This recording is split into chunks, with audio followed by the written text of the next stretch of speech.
জাতিসংঘে মানবাধিকারের নামে এখন আমাদের দেশে এই যে অফিস খোলা হয়েছে, এর পিছনে বড় ষড়যন্ত্র রয়েছে।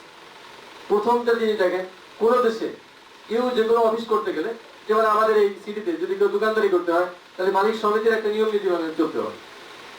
ঠিক রাষ্ট্রীয় ভাবে যে নিয়ম নীতি আছে মেনে চলতে হবে, কিন্তু মানবাধিকার কোনো নিয়ম নীতি তারা এই ব্যাপারে স্বাধীন।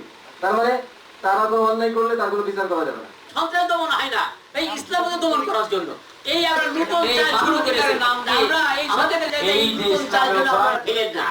আমাদের এই জুলাই পরিবর্তন এই খাতে খেলে আমরা দেখতে চাই না। এই জুলাই পরিবর্তন সব মানুষ যাতে নির্বিঘ্নে রাস্তায় চলতে পারে, বুক ফুলে কথা বলতে পারে, এই কথার অধিকার যাতে পায়।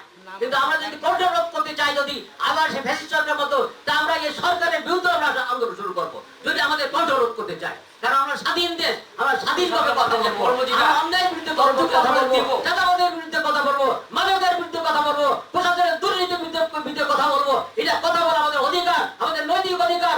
আমরা বাংলাদেশের স্বাধীন নাগরিক হিসেবে এটা আমাদের অধিকার। এই অধিকার আমরা প্রতিষ্ঠিত করবো ইনশাআল্লাহ।